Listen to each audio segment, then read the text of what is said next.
Welcome into ATL Day Ones with Jarvis and Tenitra. Coming up on today's show, I don't think Landry Fields knows what he's up against. That's all coming up next, right here on ATL Day Ones. Let's go. This is ATL Day Ones, part of Locked On Sports Atlanta. And it starts now.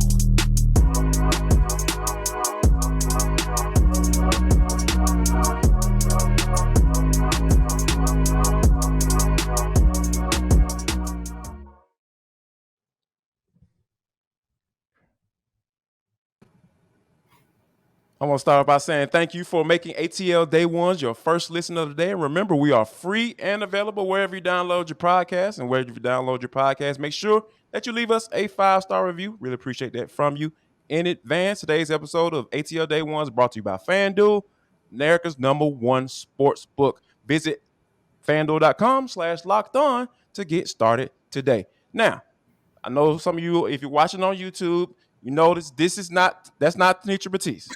No, sir. Nowhere near. If we're being really honest right now, that is my guy, my main man, Arthur Triche. 30 years sports, working in the sports industry, over 30 years experience in working in the sports industry. Also, he's a legend as well. First African-American PR director in NBA history with our own Atlanta Hawks. And we have so much to talk about when it comes to the Atlanta Hawks today. So, yeah, I got my main man, Arthur Triche, filling in for Tenitra. She will be back with us on tomorrow. And, AT, when you think about, what went down this week, I think it's probably perfect timing. I think I probably timed this out. Yes, you did. About the best way you could possibly time it. So, Tenitra and I obviously have delved into, the firing of Nate McMillan. But before we get into Landry Fields, I want to get your initial response when the news went down that Nate McMillan was relieved of his duties. Certainly wasn't surprised. I knew Nate for a long time. It goes without saying. You spend 23 years with the Hawks, and as well as being in the NBA, you get to know a lot of different people. You make a lot of contacts, a lot of relationships. You make a lot of friends, and I miss all of that. I've been away from the game and the league for the last 10 or 11 years.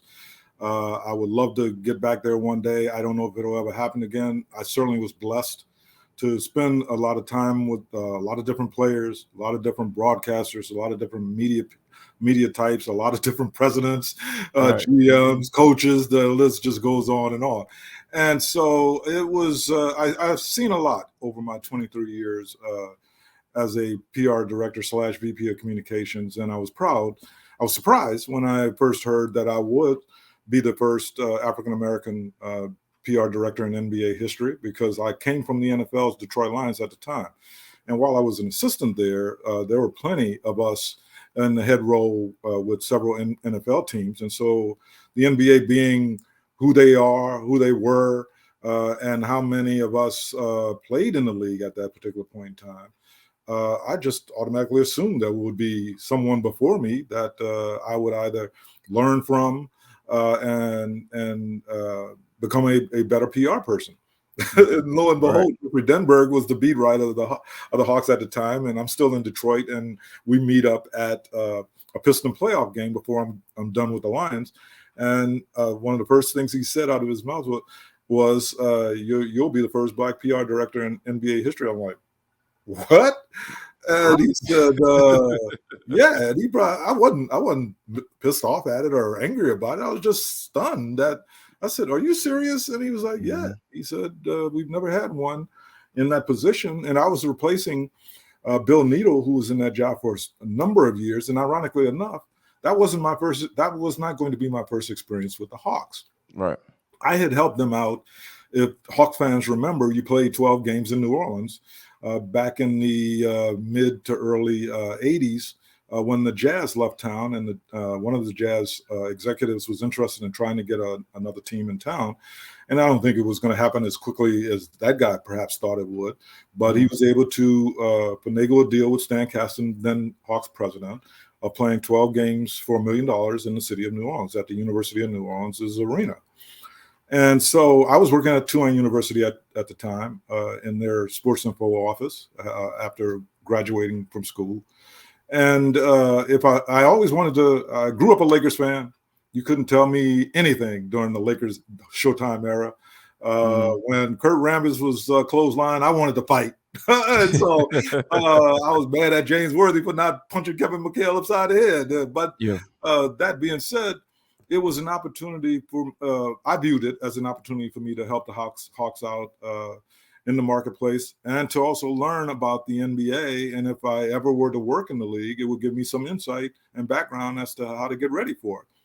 Never would have imagined that 15 years later, I would be working for the Atlanta Hawks in a full-time position for that franchise. Thank God it worked out that way. Like I said, I enjoyed my time, had a lot of fun, had a lot of memories, met a lot of people, visited a lot of places. But back to the story at hand with Nate. So I crossed paths with Nate. Nate played for a number of years with the Sonics, became a Sonics head coach, and later Portland. And so our paths obviously crossed. And so I was happy for his success in replacing Lloyd Pierce. Mm-hmm. And the fact that he led them to the Eastern Conference Final, you knew he would be in line to get that job. It worked out for him. First of all, Nate McMillan didn't get to be a stupid coach all of a sudden. Okay, he did something right when he was here, but this business, as we all know, much more than the NFL and the NBA or Major League Baseball, it's much easier to rid yourselves of a coach in the NBA than it is the players, and that's fact. That's not hyperbole or criticizing any player in particular. It's if you view you have a problem and you got a way of perhaps solving the problem, it's always easier to move the coach. And with that though, AT, let me ask you this. So, obviously with Landry Fields, coming into play and being a former player and being, having some relationships around the league like you talked about, it's obvious that, coming into this to this realm or into this world of being the top basketball guy for now. There have been some reports that Tony Ressler is going to hire another experienced executive to kind of go with this whole ragtag bunch that they have going on. And I'm not going to get into the listing of my homeboy used to be a beat writer that's now a scout. So I don't want to get into that. We ain't got time for that today. But I think that Landry Fields has a big shoes to fill when it comes, not necessarily because of what Travis Schlenk accomplished, by bringing Trae Young in, bringing John Collins in, and drafting Kevin Hurt, and bringing and finding talent, DeAndre Hunter as well. But just from a standpoint of the organization and what's been going on, and all of the rumors, and all of what Nick Wrestler's son, and supposedly having all this power, just talk about, for me, just from a organization standpoint, as far as where this organization is and what Landry Fields has to deal with now that he's supposedly the top basketball decision maker. All of what you said is true in so many ways. I mean, he's got a lot of burdens that he's got to correct. I mean, first of all, he's only, if I'm not mistaken, 34 years old, maybe 35. Yeah, he's a young brother. Yeah, so he's not the most experienced position in that domain, I think, in the NBA currently. And that's not to say there haven't been people younger than him in that position, because there has been. But he's got an enormous amount of corrections that he needs to make to this franchise. I've already listened to a few of his press conferences or interviews, and he's got the verbiage down. I'll give him that. Trust me. That was the one thing that really stood out to me when I was watching the press conference from yesterday. He was just like, I made the decision. Yes. It was my decision. It was my decision. I was like he's changing the inflection in his voice every time he says it. I was he seemed like he was like, yeah, I'm the boss. I'm in charge. Look, in actuality, AT, you're not signing those checks. Okay? There you go. There you go. That's what I was hitting at. Okay, yeah. Don't act like you're now moved ahead of your ultimate boss, because that's not true. Right. There was probably a consortium of discussions going on, since I knew once they lost to New York. I didn't watch that game last week prior to the break. But once I saw the score, I was resigned to the fact that Nate was going to lose his job, because that they have tried to build this up as a rivalry between those two franchises, and Atlanta has had the upper hand. But going into that game, they were struggling. That game against Charlotte, excuse me, didn't make any sense either. You've lost to that team 3 times. Yeah. And those 3 wins right now would push you in a higher place in the playoff seeding. I think the Hawks are in the 8th spot, and with those 3 wins alone would have placed them in the 6th spot. Yeah. And so something had to be done. And unfortunately, like I said, the easiest decision for them to make was to remove Nate. But for Landry, you don't have a whole lot of experience in being in the front office. You don't. And that's just facts. That's what your resume states. That's not a knock against you. And that's not why I'm saying that. You are a former player and many former players don't have that option of getting into the front office. Some don't want it. Some do. And some can't because they haven't been given the opportunity to do so. Landry has somehow worked his way through the ranks. He was with the San Antonio Spurs G League team, if I remember straight, and and then he came over to the Hawks, and he was groomed as Schlink's top assistant. I'm not gonna knock whether he's worthy enough of sitting in that chair or not. Time will tell us if that'll be the case. Yeah. But I'm sure he learned enough from Travis to help him get by in that role. He's already got, like I said, he's got the verbiage down. Yeah. But there's pressure that comes with it now. You're in that seat.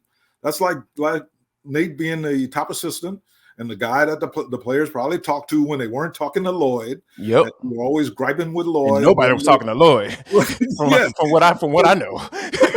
So now you have to view him differently because he's now the hit guy. He's now calling all the shots. He's now determining playing time and minutes and strategy and what have you. And so I'm sure over time, like I said, Nate didn't get stupid all of a sudden. No. He led them to the Eastern Conference Final. Yeah. There was a breakdown in there some way, shape, or form. But Landry has got now he's got to find the best guy possible to come in and take over the reins of this team. Maybe it's Quin Snyder. Maybe it's Emi Udoka. Biggest thing for Landry Fields is who he hires as the head coach. We're going to talk about a name that AT just mentioned. That's Quin Snyder, and whether or not he'll be a good fit. But first, we got to talk about FanDuel.com because now it is the perfect time to download FanDuel because it is the #1 sports book in America. Because new customers get a no sweat first bet and up to $1,000. That's bonus bets back if your first bet doesn't win. That's bonus bets back if your first bet doesn't win. So what does that mean, Jarvis? It means that, if you lose your pants in your first bet, they got $1,000 that's going to help you out. So, go ahead and download that doggone app right now because it is safe, it's secure, and it's super easy to use. You can bet on everything from the money line, the point scores, or the threes drain. Friday night, the Hawks taking on the Cleveland Cavaliers. How many threes Trae gonna hit now that he got Nate McMillan fired? You go to FanDuel right now and go check it out and see how many it is. And you can bet the over or the under, baby. That's what we do. We try to get you some money right here on ATL Day One. So don't miss a chance to get your no sweat first bet up to $1,000 in bonus bets when you go to FanDuel.com/locked-on. That's FanDuel.com/locked-on to learn more. Make every moment more with FanDuel, official sports betting partner of the NBA. Now, AT, we talked about Landry Fields and the task at hand, right? He's got a lot on his plate, and he's going to have to figure it out as he goes along with, being a new top basketball executive for the Atlanta Hawks as an organization. Because I don't want to throw his title out there because somebody might take that title and he might be up under that person this summer. We don't know. It's just how things roll with the Hawks as of late. So, but I think the most important hire or the most important thing that's going on right now is who they hire as their next head coach. And according to Shams Charania, or according to The Athletic, the Hawks are zeroing in on Quin Snyder. They've already met with him virtually because right now he's out the country, and it looks like they're going to try to get something set up to do an in-person interview. Now, from your experiences, we talked about your experience as far as being around the NBA, and also Quin Snyder was an assistant under Mike Budenholzer. Mm-hmm. Give me the AT spiel on what you think about Quin Snyder as a head coach. Hey, he won Coach of the Year award while he was in Utah. Mhm. Okay, that speaks volumes. Right. Whether or not he lost a bit of his fastball down the stretch with the Jazz, something went wrong there. Whether it was issues with players or he was burned out or management. They did have a management change that last year. He was there. New ownership came in. Dwayne Wade was involved in that. They brought in Danny Ainge from the Celtics, and so all of that added up to Quin either leaving on his own or the new management team being interested in making a move. The dude can coach, okay? Yeah. And he got his start, a return start in the NBA under Budenholzer. He was if fans don't recall, he coached on a college level many years. I forget which, Missouri. I believe it was Missouri where he was a coach. And so Quin has been around the block too, longtime player at Duke, went to a Final Four or two. I'm no Duke fan, so it's who is? So I'll give him his just desserts there, but he would be a welcome addition to that bench. I also think Ime Udoka would be a worthy candidate. Now, troubles aside, we still don't know the full story of what all went down in Boston. All we know is that he lost his job, made bad decisions. That doesn't mean he hasn't learned from it. It doesn't mean he doesn't deserve a second opportunity. Boston wasn't standing in his way. They were fine with releasing him early, and at one point in time, we thought he was going to be the Brooklyn coach, right? If you remember back. And so, and once again, he may have made stupid choices off the court, but he didn't become a dumb coach during that period of time. Hell, they went to the finals last year. So Doka is certainly worthy too. They need to speak to him. Now, you may not make him your final decision, but I think you need to figure out what he's all about. That's for certain. And if you feel he hasn't learned from the Boston situation, or there's still too much fire to be able to make him a permanent head coach again, then fine. You do your due diligence. But that's a lot of mentors in the business that were in those seats as GMs. A lot of the things and coaches, you would always hear them say, we always tried to make sure we keep names of people we may have to consider, because with coaching, you don't know if you have to make a rash decision and fire someone. You don't know if the coach will suffer burnout. You don't know if the players will turn on them. You don't know if tragedy in their family comes into play and somebody walks away from the job. Any number of reasons that you can't be caught off guard by a coaching change. And if you're Landry Fields, you should have been thinking about this back when those athletics stories came out earlier this season, and the conflict was put on full blast by the troubles Trae and Nate were having. Yep. And so if you weren't already thinking about names and candidates and quality individuals to be your next coach, there's nothing wrong with ever thinking about them. That's your job. You're not stabbing a coach in the back by looking for someone to replace that individual. You just can't let that information get out. Okay. You can always do things on the DL and the QT and keep it quiet as best you can if you're in the market for a coach. And so I was surprised to see so many names listed yesterday already. Yeah. Charles Lee, Miles Simon, who nobody knows what that is. I was like, okay, G League coach. Okay, all right, cool. Add him to the list. Because we're in the All-Star break period of time. Yeah. So teams don't return to the court until tonight. They start returning around the league. And so there's been very little activity where a lot of discussion would have been going on. So I'll give Landry Fields credit for at least revealing some names. He didn't have to yesterday. No, he was going to be asked. Okay. And so and should be asked, because this franchise is concerned. The fans are concerned. They're still in the playoff race. They've got the talent to be better than what they've shown. And so it's incumbent that the coach has the ability to relate to some of these guys who have had issues thus far. And the Atlanta public knows who that is. And for your star player to now be dealing with his third coach roughly in his 5-year career, that's inexcusable. Yeah. Somebody's got to get right, and you can't have any more excuses. You can't have any more coaches to blame. We thought that with the change from Lloyd to Nate, that, okay, he has gotten what he wanted, and let's see how this works. 2 years? I mean, that's lifespan is not good, man. It's not. And that's the thing when it comes to a guy like Trae, because when you think of, I honestly, to be quite honest, I know we had our conversation about Trae off air, but I like Trae Young. I really do. And I don't mind a guy embracing the whole villain role, going up to Madison Square Garden and all that stuff. I don't mind having a guy like that on my team because, at the end of the day, you like that, you want those type of guys on your team because, like, hey, I ain't your friend. I'm out here trying to give you 40 a night, like, if that's what I have to do.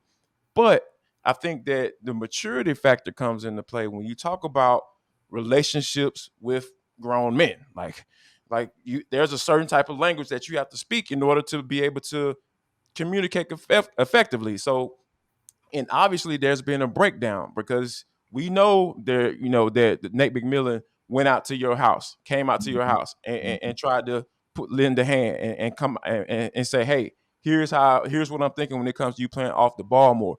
So, and I think a lot of people who are Trae Young fans say, hey, Nate should have been fired. Yeah, that's true. But I think there's more layers to it when it comes to this team, just specifically on the basketball court, because there are a lot of other stuff off the court that, that's not necessarily really pertinent to what we're talking about. But I think when you're just talking about from strictly on the court standpoint, what Nate McMillan was talking about makes sense. Because look at the series against the Miami Heat. It was they had no answer. Trae didn't know what to do. Like, once he passed the ball, everybody was looking like, and Trae sitting up there looking at them like, do your thing. Right. It's like, all right, man, y'all, this is what they're doing to me. Y'all do what y'all do. So I got mine. You get yours. You go get yours. Like, DeAndre, go drop 30. All right, cool. Oh, we didn't know that. Okay. We're excited about you coming back. But I think all in all, it has to be something said about Trae Young's maturity factor. Because, like, whether you're a fan or whether you like him or you dislike him, like, you have to understand that we have to see some growth in some area, and also and the fact that you had DeJounte Murray, Clint Capella, and John Collins up here running his mouth, because we already know you stick a microphone in John Collins' face, he gonna talk. Like, he has no issue whatsoever talking about the Atlanta Hawks issues and why Nate McMillan got fired. Like, you don't be running and hiding on this show. We'll need to be said. ATL Day One, we thank you for making us, your first listener today. Why don't you stop by Locked On Sports today and make them your second listener today? You can find it wherever you find this podcast. But AT, this is for the culture. It is the intersection between sports, entertainment, the culture, and sometimes whatever the hell we want to talk about, because that's how we get down on this show. Today is no different. Now, I find it very interesting that LeSean McCoy's nickname is Shady, because this man was super shady when he was asked. He was on FS1, and when he was asked about what his thoughts on Eric Bieniemy taking the assistant head coach / OC job for the Washington Commanders. LeSean McCoy went on to say, "I hope he doesn't." And then when asked to elaborate, he kind of said, basically said Eric Bieniemy ain't got a damn thing to do with what the offensive success for the Kansas City Chiefs. I was like, wow, well, damn. I was like, whoa. And for those who don't know, LeSean McCoy did play for the Kansas City Chiefs, and he kind of even gave examples of, like, when going over game plans and installs and stuff like that. He said Eric Bieniemy was never talking. He said it was Andy Reid that came up with that. AT, whether or not that is true, right? How do you feel like the effect of those words coming out of a former player's mouth of Eric Bieniemy's for him and his potential to finally get a head coaching job? As we discussed before, first of all, fans, we talked about so much stuff that started last night, carried over to this morning. Yes. In spirit of full disclosure, Jarvis and I also worked together at 92.9 The Game for about 7 Indeed. months. We worked on the afternoon show and had a great time behind the glass with Carl and Mike and Carl. You were the show behind the show. The show behind the show. And believe me, the station is doing some things that they're doing now. We wish they were doing back then, involving some of us, the people behind the show. Right. Because we certainly have a multitude of opinions. We have a vast years of experience in him being a former player, me being a former executive, and being around the business as we have. We got a lot of thoughts and a lot of ideas that we think were worthy to be heard. But that what's done is done. The two of us are no longer with the station. I'm proud of him and Tenitra for doing this opportunity with you fans out there, and I'm happy that because I mentioned something about relationships. Well, see, those relationships is what led them to call me to see if I would be willing to sit in while Tenitra was out on a day. Right. Didn't mind it in the least, because they're my people for life, and I miss those relationships. Sekou Smith is a good friend of mine. Jarvis knows how much that dude meant to me, and I miss him to this day. But those are those long-lasting relationships that you hang on to forever. You can call them at any time, bounce something off of them. You don't have to be asking for money. You just hey, I had an idea about this, that, or the other. Hey, my phones are always available to be a mentor, to be a listener, or what have you. They know that. But in terms of Shady, boy, that dude,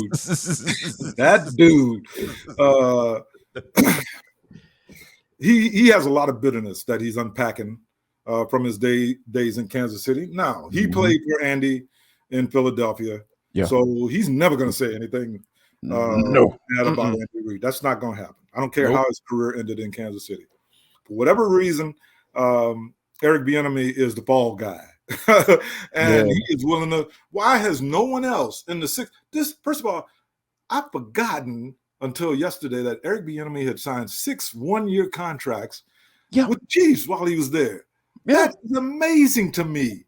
As successful as that issue was. Yeah. So if he was the issue, why hasn't any other player who's come through those doors? Because I'm not talking about Patrick Mahomes. I'm not talking about that. Patrick's still there. He's not going to criticize a coach that he has to work with.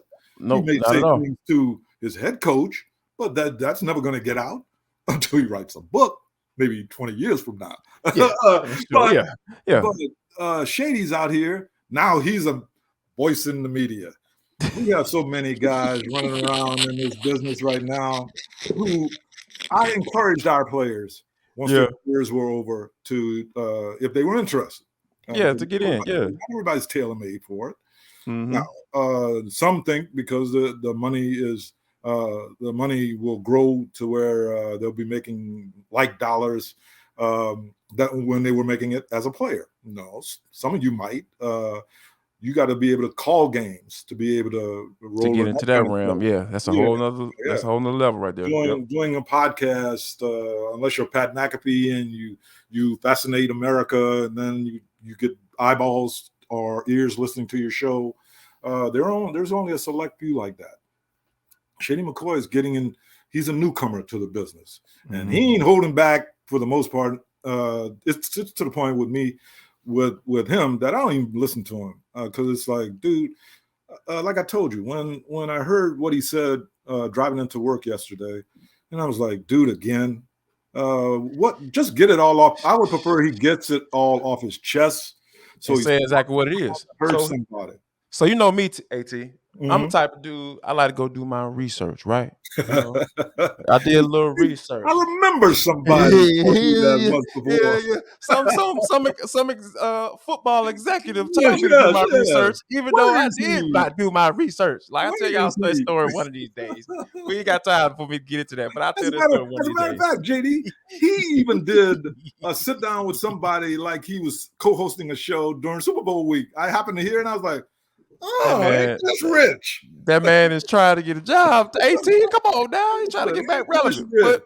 But when it comes to Shady McCoy, I don't like to call people by the nickname if I don't know him, but I feel like I know him because he throw a lot of shade to my man Eric Bieniemy. But I found an issue. I found out what happened because, some of the other players, former players of Bieniemy, they came out to his defense and like, hey, man, you tripping. And even Tyrann Mathieu, you know how Tyrann get down. He don't mind saying what's on his mind. He was like, hey, man, you walking down a path that you don't need to be going down, my brother. But St. Aug and LSU's finest. Yes, sir. Yes, sir. So when I looked at it, though, come to find out, LeSean McCoy was the lead back that year, right? In his 1 year. But he started to get some fumble issues. And Eric Bieniemy said, hey, man, you need to hold the rock tighter. Or he was trying to show him how to do it. But, of course, Shady, Mr. he don't Headstrong. want to listen. Mr. He Headstrong. didn't want to listen. He didn't want to listen to the man. So, and so his playing time obviously dwindled because of that, which makes all the sense in the world, right? So this might be where this bitterness is coming from, AT. And I think that it's definitely where it's coming from. Come on. Look, that's a whole nother podcast, AT. There it is. There it is. So I think that's your semi-invitation to come on back Anytime. whenever you got some time, man. We really appreciate you. You know how we do. You know how we do. Appreciate you for coming on. We appreciate you guys for listening to ATL Day Ones and making it your first listen. How about this? Make it Locked On Sports today your second listen of the day. And you can find it wherever you find this podcast. If you're downloading us and checking us out on YouTube, go ahead and hit that subscribe button and help us get to 6,000 subscribers. We are well on our way. Really appreciate that from you guys in advance. Now, AT, I do this every time we close out the show. I just ask the people to do one thing.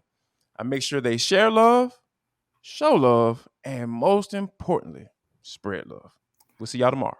No doubt. Be good. Appreciate it.